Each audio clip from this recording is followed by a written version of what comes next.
안녕하세요. 텔러스 매드입니다. 네, 오늘은 프리 인롤먼트 기간이 이제 마감이 다가오면서 가등록 기간의 마감이 다가오면서 이탈리아 의대 학교 선택 시 아직도 혼란스러운 부분들이 있을 수 있다고 생각을 해서 학교 선택 시 고려하셨으면 하는 내용들에 대해서 간단히 정리를 좀 해봤습니다. 네, 먼저 첫 번째는 학교가 위치한 도시를 고려하셨으면 하고요. 6년을 보내야 되는 도시이다 보니까 각자의 성향에 따라서 도시가 충분히 영향을 줄 수 있는 요소가 됩니다.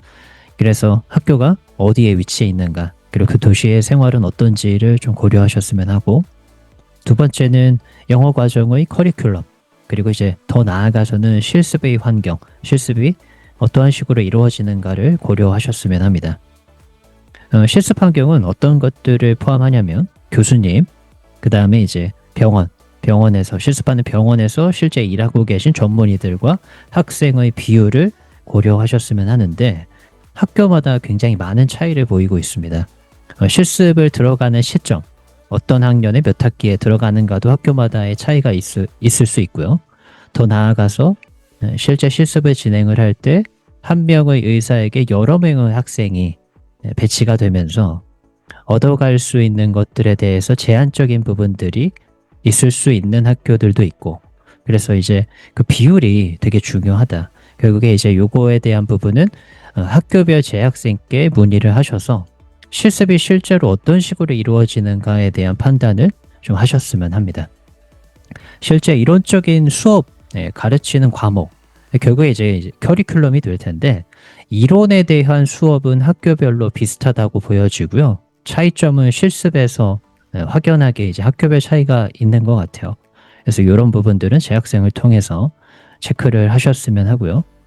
세 번째는 국시원 인증인데 이제 이 부분은 이탈리아 의대가 현 시점을 기준으로 3개의 학교가 국시원 인증을 받게 되면서 앞으로 추가적인 인증에 대한 가능성이 더욱더 열렸다고 판단이 되고, 내년만 넘어가더라도 저희가 파악하기로 내년만 지나더라도 만약 이제 확정이 된다고 한다면 추가적으로 2-3개의 학교가 더 인증을 받을 예정이라서 또 이제 선택의 폭이 넓어질 것이라 생각이 됩니다. 내년 이후에 그 학교들 졸업생이 인증 신청을 안 할 수도 있기 때문에 확실한 건 아니지만 앞으로 더 긴 기간을 놓고 본다라고 하면 이탈리아 의대가 인증을 받을 수 있는 학교의 선택은 그 폭은 더욱더 늘어날 것이다. 네 번째는 이제 학교별 지원 프로그램인데요. 요거는 생각보다 또 학교마다 차이점을 보이는 부분인데, 가령 우리가 방학 때 이제 어디를 졸업 후에 진로로 선택하느냐에 따라서 방학 때 특정한 실습 프로그램들을 수행하는 그런 학생들이 있을 수 있습니다. 예를 들어서 옵저버십이나 클럭십, 또는 학회에 참석한다든지, 해부학 같은 경우에는 이탈리아 의대 대부분이 실제 카데바를 가지고 실습을 하지 않기 때문에 해부학 학회를 미국으로 가서 실제 그런 프로그램들에 참여하는 등의 프로그램에 대한 지원들이 있습니다. 그런 것들에 있어서 재정적 지원을 해주는 학교, 더 나아가서는 그 프로그램에 대한 참가자를 모집하는 학교들이 있습니다. 이러한 재정적인 또는 프로그램에 대한 지원, 이런 것들이 학교마다의 차이점이 있기 때문에 학교별 프로그램에 대한 부분도 반드시 고려를 하셨으면 하고요. 5번째는 한국인의 비율. 결국 이거는 이제 이탈리아에 정착할 시의 적응과 관련된 부분일 텐데, 이제는 이탈리아 북부, 그리고 남부도 마찬가지고요. 어디든 한국인의 비율이 꽤나 있는 편이고, 올해 입시가 끝나게 되면 더욱더 늘어날 것이라고 예상이 됩니다. 벌써 올해만 하더라도 한국인들의 지원이 엄청나죠. 특정 3개의 학교는 경쟁률이 매우 높은 것으로 지금 판단이 되고 있고요. 그래서 이런 부분은 이제 어디든 한국인은 꽤나 존재한다.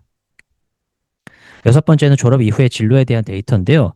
이제는 졸업자들이 한두 명씩 나오기 시작하는 시점이 되면서 영어 의대 과정에 대한 졸업생들이 이제 나오고 있죠. 그래서 그 학생들이 어떠한 국가로 실제 진출을 했는가, 그러한 비율들이 학교마다 이제 데이터를 가지고 있습니다. 그 비율에 대한 데이터를. 그래서 그거를 학교 측에 문의해 보시면 내가 졸업 후에 나아가고자 하는 국가가 만약에 일치한다라고 하면 조금 더 많은 정보를 얻으실 수 있겠죠. 그래서 그런 부분도 결국 도움을 받을 수 있는 요소 중 하나니 그런 진로에 대한 부분도 고려를 해주시고, 마지막 일곱 번째는 시험에 대한 형식입니다. 리튼 시험의 비중이 높은 학교들이 있고요. 오랄 시험의 비중이 높은 학교도 있고, 뭐, 두 개가 이제 섞여 있는 비율의 학교들도 있는데, 일단 먼저 결론부터 말씀을 드리면, 오랄 시험이라고 해서, 우리가 생소하기는 하지만, 한국 분들은 다들 잘 준비하시고요. 똑같이 뭐, 시험 열심히 준비하시면, 어쨌든 정확한 내용과 키워드가 전달되면 점수를 높게 가져갈 수 있는 것이기 때문에 오랄 시험이 비중이 높다고 해서 너무 걱정하실 필요는 없습니다. 근데 어쨌든 학생마다 저러한 시험의 비율도 고려하실 만한 요소 중 하나니 그런 것들을 고려하시고 또 유급이 있는 학교가 있고 그렇지 않은 학교가 있기 때문에 해당 요소도 학교 선택 시에 고려를 하셨으면 합니다. 네, 이상으로 좀 중요하게 생각하셨으면 하는 7가지의 요소를 정리했고요. 어떤 학교가 뭐 좋고 나쁘다 그러한 관점보다는 내가 중요시 여기는 요소들에 부합하는 학교를 선택하셔야 6년의 과정에 대한 만족도가 높을 것이라고 생각이 되기 때문에 더욱더 꼼꼼히 하나하나 비교해 보시고 학교를 선택하셔서 최종적으로는 올해 좋은 결과를 받으신 뒤에 학업을 이어가셨으면 합니다. 네, 이것으로 오늘 전달 사항 마치도록 하겠습니다. 감사합니다.